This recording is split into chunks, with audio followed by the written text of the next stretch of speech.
Pollen pistol interaction देखी थी कल हमने, क्या था उसमें कि सबसे पहले पोलन ग्रेन एक्सेप्ट होगा बाय स्टिग्मा। अगर एक्सेप्ट हो गया तो वो न्यूट्रिशन और मॉइस्चर लेना शुरू करेगा। कहाँ से?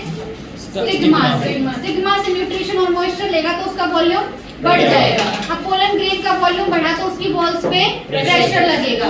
वॉल्स पे प्रेशर लगने की वजह से अब उसकी इंटाइन बाहर आ जाएगी in the form of pollen tube. Pollen tube, ठीक है। अब पोलन ट्यूब के पास है दो नॉन मोटाइल गैमेट्स। क्या है? दो नॉन मोटाइल गैमेट्स। अब ये पोलन ट्यूब को अट्रैक्ट करेंगे सिनर्जिड्स। कौन अट्रैक्ट करेंगे? सिनर्जिड्स। इतना क्लियर है भाई सबको?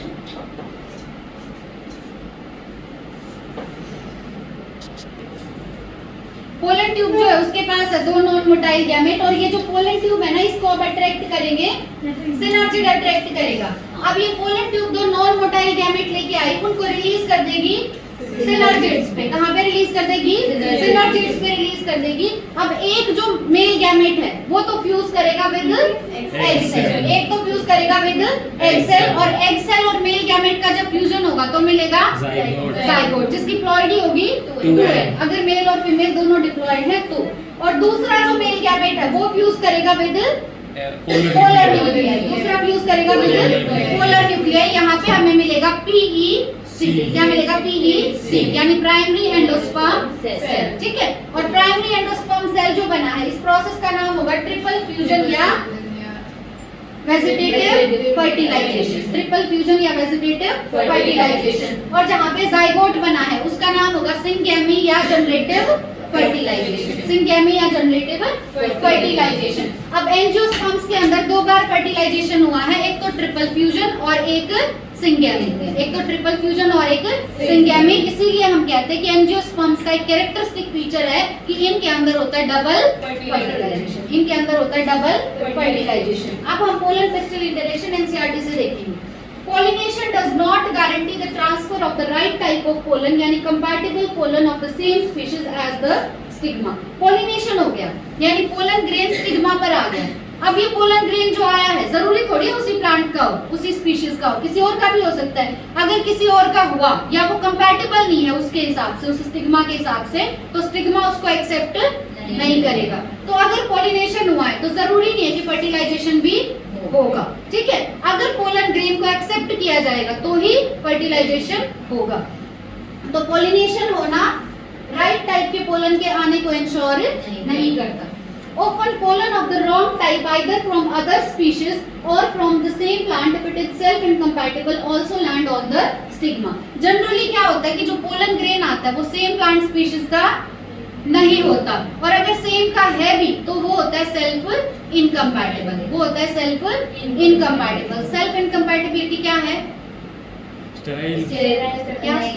सेल्फ इनकम्पैटिबिलिटी एक आउटब्रीडिंग डिवाइस है to promote cross pollination and to discourage self pollination. तो क्या होता है जनरली जो पोलन ग्रेन आता है वो रॉन्ग टाइप का होता है, या तो किसी दूसरी स्पीशीज का है और अगर सेम स्पीशीज का भी है तो वो होता है सेल्फ इनकम्पैटिबल, ठीक है।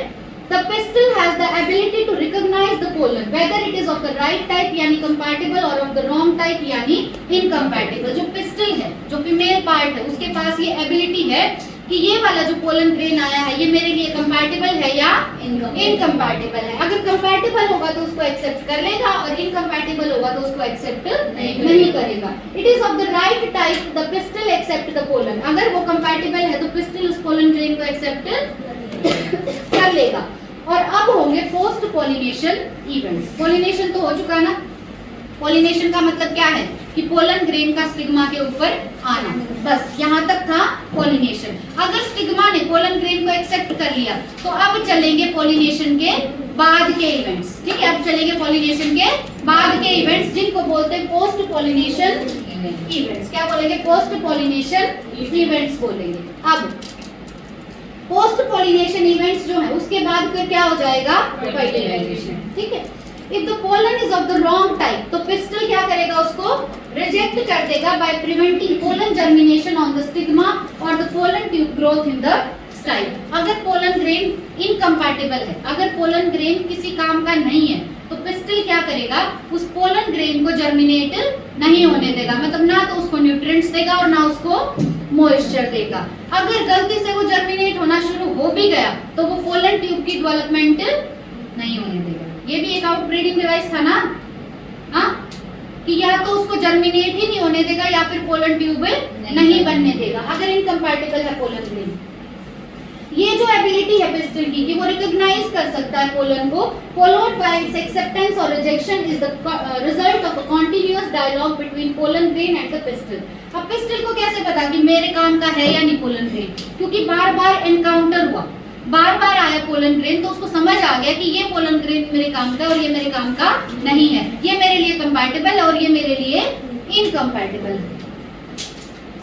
This dialogue is mediated by chemical components of the pollen interacting with those of the pistil। वो बड़ी इंपॉर्टेंट लाइन है, पढ़ी नहीं थी हमने, कि ये जो काम हो रहा है कि पिस्टिल पहचान पा रहा है कि ये पोलन ग्रेन मेरे काम का और ये मेरे काम का नहीं है। कैसे पहचान पा रहा है? Because of chemical components. जो पोलन ग्रेन आया ना, वहां से कुछ केमिकल्स रिलीज होते हैं, उन केमिकल्स को पिस्टिल पहचान लेता है, ठीक है। तो ये जो कंपैटिबल इनकम्पैटिबल पहचानने का काम है, इसमें कौन हेल्प कर रहे हैं? केमिकल्स। कौन हेल्प कर रहे हैं? केमिकल्स, ठीक है। It is only in recent years that botanists have been able to identify some of the pollen and pistil components and the interactions leading to the recognition followed by acceptance or rejection। अब पिछले कुछ सालों में बॉटनिस्ट्स ने बताया, botanist मतलब जो study करते हैं प्लांट्स की, तो पिछले कुछ सालों में बॉटनिस्ट ने कुछ फैक्टर्स देखे हैं कि हाँ इसकी वजह से ऐसा कुछ हो रहा है, तो पिस्टिल ने एक्सेप्ट कर लिया पोलन ग्रेन को या रिजेक्ट कर दिया। एक फैक्टर तो क्या है? केमिकल कंपोनेंट्स, केमिकल्स का रिलीज होना, ठीक है। और दो चार फैक्टर भी स्टडी किए गए, बाकी ज्यादा इसके बारे में नहीं पता, ठीक है। तो वो क्या करता है, या तो उसको एक्सेप्ट करेगा या रिजेक्ट करेगा। कौन? पिस्टिल। किसको? Pollen grain. As mentioned earlier, following compatible pollination, the pollen grain germinates on the stigma और फिर बनेगी pollen tube through one of the germ pore। pollen tube कहाँ से बाहर आती है? germ pore से बाहर आती है। एक बार एक्सेप्ट हो गया तो pollen grain germinate करेगा और इन टाइम निकलेगी in the form of pollen tube. जो पोलन ग्रेन का कंटेंट होता है, क्या है पोलन ग्रेन का कंटेंट? पोलन ग्रेन के अंदर क्या प्रेजेंट है? दो नॉन मोटाइल गैमेट्स, दो नॉन मोटाइल गैमेट्स। तो जो कंटेंट है पोलन ग्रेन का वो मूव कर जाएगा इनटू पोलन ट्यूब, मूव कर गया into pollen tube. Pollen tube में अब क्या प्रेजेंट है हमारे पास? दो नॉन मोटाइल गैमेट्स। क्या प्रेजेंट है? दो नॉन मोटाइल गैमेट्स प्रेजेंट है। अब पोलन ट्यूब जो है वो ग्रो करेगी through the tissues of the stigma and style and reaches the ovary. अब ये पोलन ट्यूब जो है ये स्टाइल को चीरती हुई नीचे आ रही, क्योंकि स्टाइल था सॉलिड, स्टाइल था सॉलिड, तो पोलन ट्यूब की टिप में प्रेजेंट थे एंजाइम्स। तो अब ये पोलन ट्यूब आ रही है स्टिग्मा और स्टाइल के थ्रू और फाइनली कहां तक पहुंचेगी?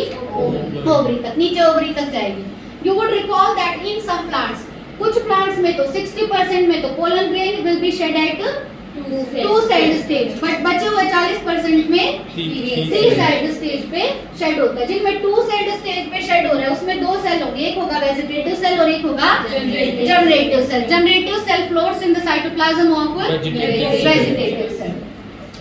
ज्यादा साइटोप्लाज्म किसके पास होता है? वेजिटेटिव सेल के पास।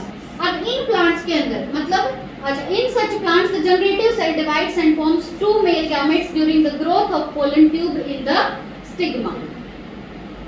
In plants which shed pollen in three-celled condition, pollen tube carry two male gametes from the beginning। क्या कह रहा है कि pollination दो तरीके से हो सकता है, या तो होगा टू सेल्ड स्टेज में या होगा थ्री सेल्ड स्टेज। बड़ी इंपॉर्टेंट लाइन है, ध्यान से समझना। पोलन ग्रेन आया स्टिग्मा के ऊपर, ये स्टिग्मा है, यहाँ पे आया पोलन ग्रेन। पीछे से पोलन ग्रेन के पास 60% की बात कर रहे हैं, अगर 60% एंजियोस्पर्म की बात करें तो पीछे से इसके अंदर कितने सेल होंगे? दो। कितने सेल होंगे? दो। एक तो होगा वेजिटेटिव सेल और एक होगा जनरेटिव सेल, ठीक है। ये तो 60% की बात की, पर 40% में क्या होगा कि पीछे से तो यहाँ पे भी दो ही सेल आएंगे, एक तो वेजिटेटिव सेल और एक जनरेटिव सेल। एक बार पोज कर देना।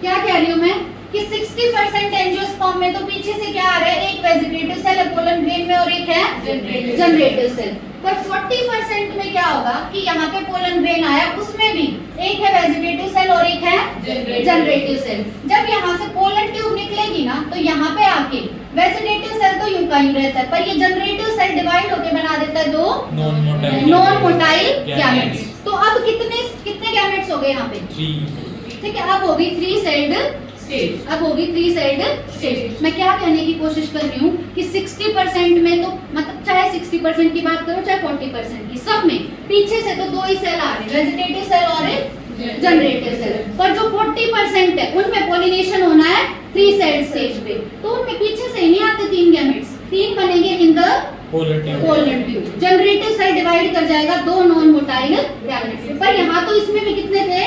2। यहाँ तो ऊपर भी 2 ही।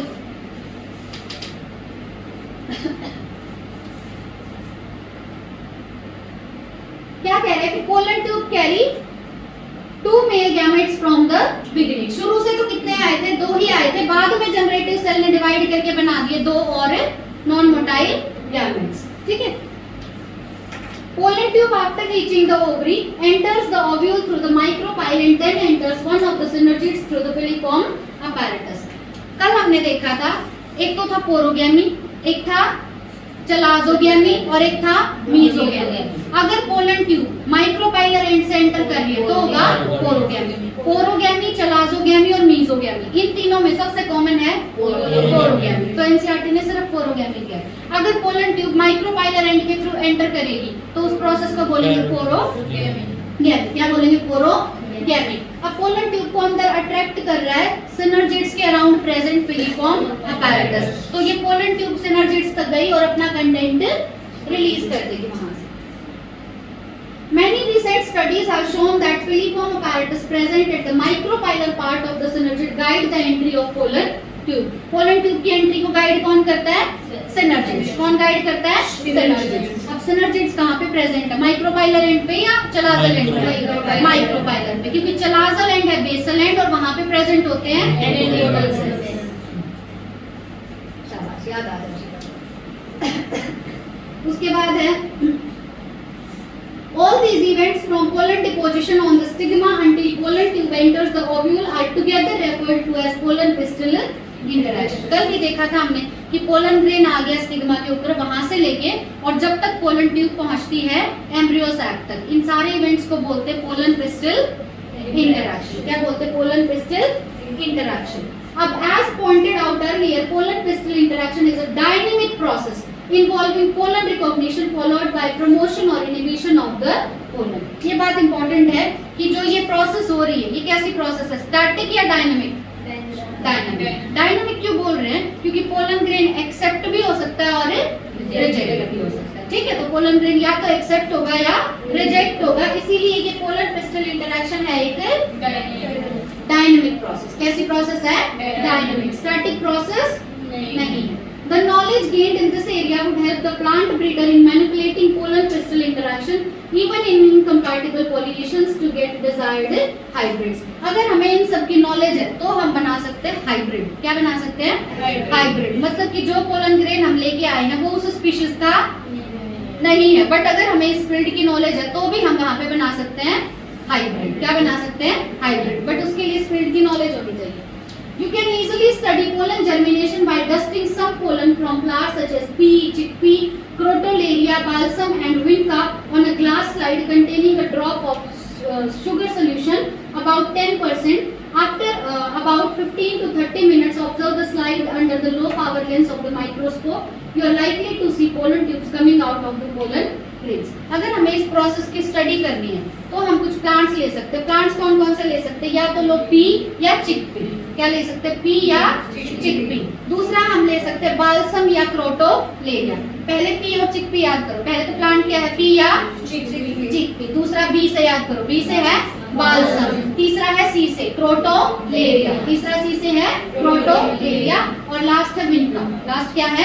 विनका। तो इनमें से किसी के भी हमें लेने होंगे पोलन ग्रेन्स। क्या लेंगे? Pollen grains. उन पोलन ग्रेन्स को आप डाल देंगे कि ग्लास स्लाइड पे। किस पे डाल देंगे? ग्लास स्लाइड पे। पर उस ग्लास स्लाइड के ऊपर हमने शुगर सोल्यूशन रखा है। क्या रखा है? Sugar solution. शुगर सोल्यूशन मतलब शुगर को मिलाया हुआ है पानी में। शुगर को किस में मिलाया है? पानी में। अब शुगर जो है वो है 10% सोल्यूशन। ये सोल्यूशन जो लिया है कैसा है? 10%। अब 10% सोल्यूशन बाय वॉल्यूम अगर बोलूं तो पढ़ा है तुमने? बाय वॉल्यूम मतलब 10 centimetre cube sugar in 100 centimetre cube water. ठीक है, तो ये जो सोल्यूशन लिया है इसकी कंसंट्रेशन कैसी है?